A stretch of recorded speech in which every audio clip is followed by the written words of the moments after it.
livro que é diferente do português de hoje, porque o acordo ortográfico já eliminou algumas maneiras de escrever. Colocou hífen onde não tinha, tirou o trema, que, né, onde que tinham palavras que você tinha que sinalizar com trema, né?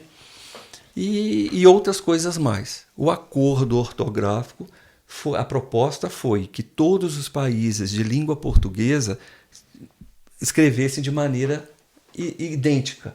Por exemplo, o fato aconteceu. Fato aqui é F-A-T-O. O fato lá em Portugal é F-A-C-T-O, facto. Então, para não ter essa diferenciação, eles fizeram um acordo ortográfico para que todos os países de língua portuguesa tenham a sua escrita da mesma maneira, mesma forma. Isso é na escrita, mas na oralidade diferencia. Aí vem uma coisa que eu lembrei também. Olha como é que o negócio é amplo. Sim. Os regionalismos. Nós moramos num país gigante. O Brasil é um país continental. Sim. O norte fala diferente do sul, que fala diferente do centro-oeste, que fala diferente do nordeste, que fala diferente um pouco do sudeste. Mas todos nós falamos a língua portuguesa. Os regionalismos eles estão presentes, né? Muitas pessoas, por Juiz de Fora ser muito próximo ao Rio, algumas pessoas... nossa, vocês falam muito assim, meio que carioca, né? Vocês... Eu não percebo. Quem mora no sul de Minas, que fala porta, portão, pega muito o estado de São Paulo. Isso. Uhum. Aí volta naquele primeiro assunto que é no início.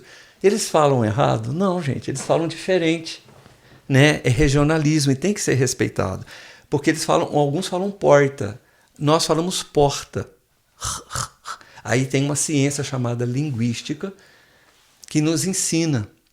Aí eu não vou dar aula de português aqui, mas nos ensina o que é uma letra, representado pelo fonema, né? Bilabial, língua dental. O que é isso? Bilabial, o B, os dois lábios, o inferior, o superior, B, né? A bola, eles se encostam e sai o som, né? O som A, o som O, isso se aprende na fonética.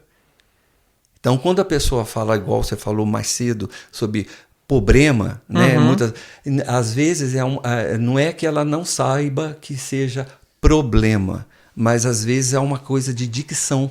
Então a dicção tem que estar muito clara para a pessoa perceber o som que sai correto. E às vezes é uma questão do fonoaudiólogo. Às vezes o fonoaudiólogo vai lá e vai ajudar a pessoa, né?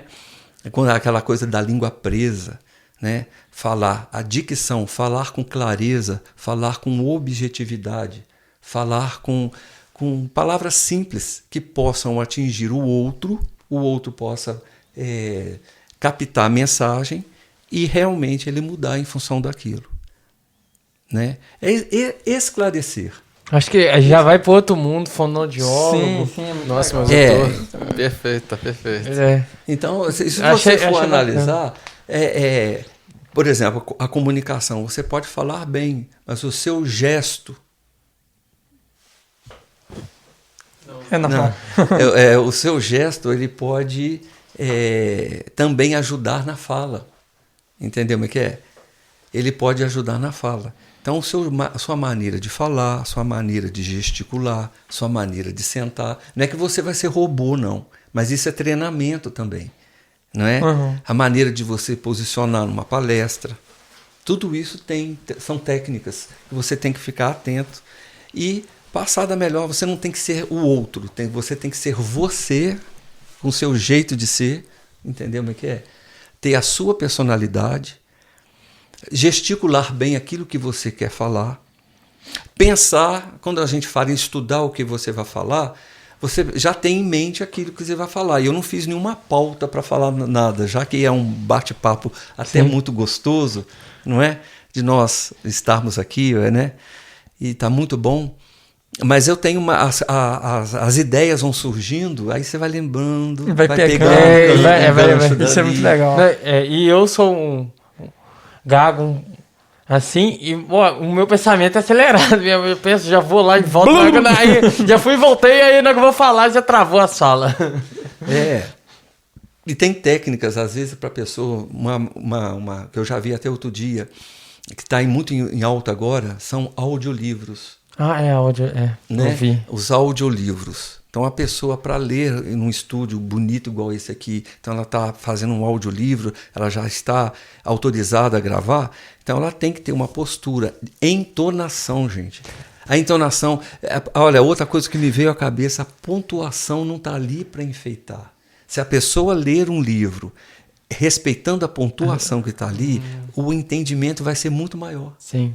Se você ler um livro assim de qualquer jeito, sem parar, você vai ler palavras, mas você não vai introjetar aquilo que está ali. Então, saber a hora de uma interrogação, de uma exclamação, a pausa correta, vírgula não é para sair colocando no seu texto, igual a professorinha lá do passado. Toda vez que você respirar, você coloca uma vírgula. Exatamente. Não estou criticando a professorinha. Ela foi uma tentativa, mas não é uma coisa de respirar. Né? Tem as suas regras, as vírgulas têm as suas regras gramaticais, mas também tem muita coisa do bom senso. ênfase. Se você quiser dar ênfase naquilo ali, então você dá uma pausa. O ponto e vírgula que não é usado, por exemplo, é uma pausa maior do que a vírgula. Então, quando você vê um ponto e vírgula ali no livro, você dá uma pausa maior do que a vírgula. E nesse momento você pode até dar uma respirada para você entender a história. E de repente você continua com calma, com delicadeza, sem pressa. Ah, eu li esse parágrafo, mas eu não entendi. Volta. Volta nele. Eu não entendi essa palavra aqui, que não é do meu conhecimento. Vá no dicionário. Coloca um dicionário do lado. Agora na internet você vai... Vou até fazer uma propaganda de graça aqui. Priberan. Só você digitar Priberan. Priberan? Priberan. Você vai lá no Priberan e ele é dicionário online. Qualquer palavra, já dá o significado direitinho. Muito bom, entendeu? Então você está digitando... E quem usa o Kindle é mais fácil ainda, né? Você consegue ter aquele acervo de livros ali, fazendo propaganda aqui. Sim. Você seleciona ali a palavra e ele já abre um dicionáriozinho ali dentro do livro mesmo, da página, você está lendo, você vê e continua. Agora o Kindle também... é muito sensacional. Tem essa coisa da pessoa gostar de um tablet ou de um computador para ler, mas tem aquela coisa de você pegar o papel.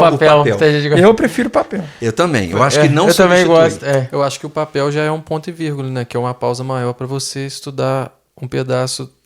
Eu gosto de procurar uma palavra, mas eu gosto. Qual o profundo dessa palavra é para me encaixar dentro do texto? O que ele falou ali agora já faz até a gente aprender a escrever melhor. Se a gente está compreendendo as regras ali, entendendo melhor, a gente vai conseguir expressar melhor. Sim. Bom, eu acho. Não, com certeza. Não, é isso. Com certeza. E quando você fizer uma leitura, é uma coisa assim, você fica alheio ao mundo. O seu mundo é aquela leitura. Entendeu? Então você está num lugar silencioso, calmo, esquece do horário. Entendi. Vai olhar aquilo ali, aí você vai apanhando gosto pela leitura. Tem vários tipos de gêneros textuais. Da carta à receita de bolo. Receita de bolo também é um gênero textual. Entendeu? Entendi. Então, a bula de remédio, coisa mais chata que tem, mas está lá para você. E cuidado, porque todos os remédios sempre tem vai ocasionar um problema, né? Então, se for bobear, a gente não toma nada. Isso. Denotativo, conotativo, né? Denotativo, conotativo. O que é conotação? O que é denotação? Denotação é o significado real dele mesmo. Conotação é algo que, isso aqui não é o significado real. Por isso que existem as figuras de linguagem. Então, um exemplo é o trem, né, do mineiro. O trem do mineiro. Amor é fogo que arte sem te ver. É ferida que dói e não se sente. É um contentamento descontente. É dor que desatina sem doer. Amor isso é totalmente abstrato. Entendeu? Então você não sente o fogo do amor. Você não sente a dor. Mas é a dor na alma. Principalmente aquela pessoa. Então, o que o autor quis dizer com esse poema? Né? Tem um poema que chama Mar Português. Mar salgado, quanto do teu sal são lágrimas de Portugal, por te cruzarmos, quantas mães choraram, quantos filhos em vão rezaram, quantas noivas ficaram por casar para que fosses nosso, ó mar. Valeu a pena? Tudo vale a pena quando a alma não é pequena. Se quer passar além do bojador, tem que passar além da dor. Deus, ao mar, o perigo e o abismo deu, mas nele é que espelhou o céu. Nossa. Legal.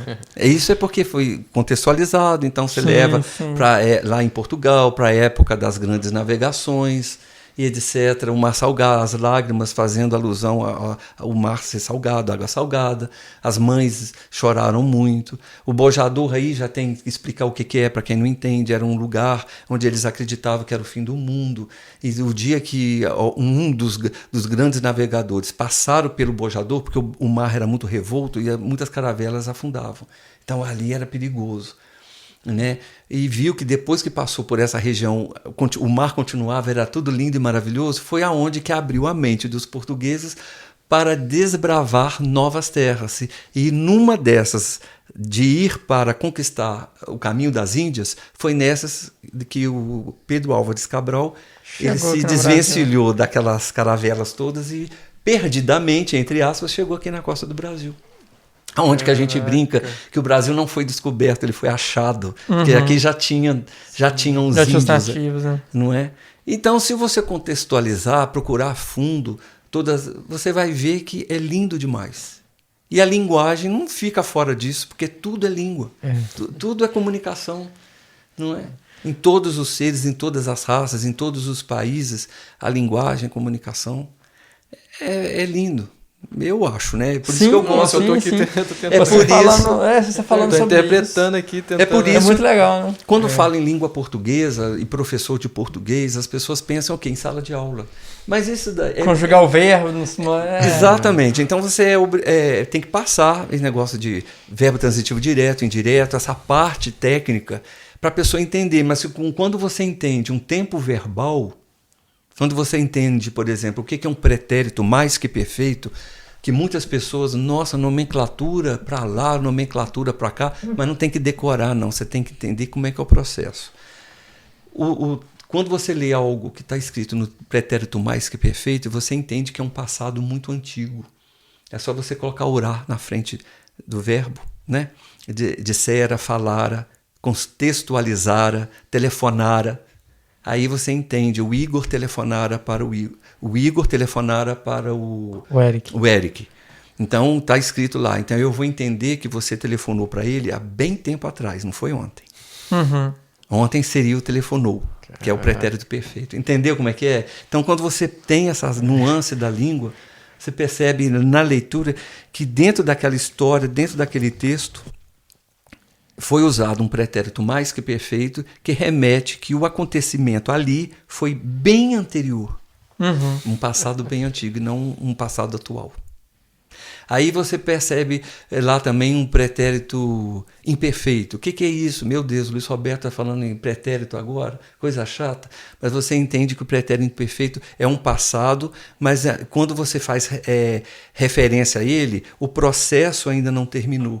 Por exemplo, o Igor telefonava para o Eric. Então, é um processo. Você não terminou. Quando eu leio que você telefonava, dentro daquele contexto, você estava ainda durante a ligação. Você ainda vai acontecer algo ali. Você não tinha terminado a ligação. Telefonava. Quando o Igor telefonava, quando o Igor caminhava, não é?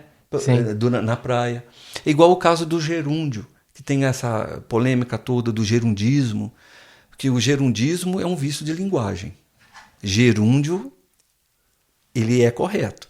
Quando você vai falar em movimento, né? O Eric caminhando pela praia pensava em sua namorada. Olha que estilo bonito, né? Caminhando. Então todo mundo já sabe que ele está no processo de caminhar. Eu vejo o Eric direitinho na praia, fazendo um movimento de caminhar, caminhando. É diferente de uma pessoa que trabalha nesses negócios de telefone, né? Sim. que eu esqueci o nome. Telemarketing. Telemarketing. Senhor, vou estar cancelando a sua Vou linha. estar cancelando. Ou seja, quando ela fala que vai estar cancelando, a pessoa que está do outro lado da linha, ela não tem, ela vai perceber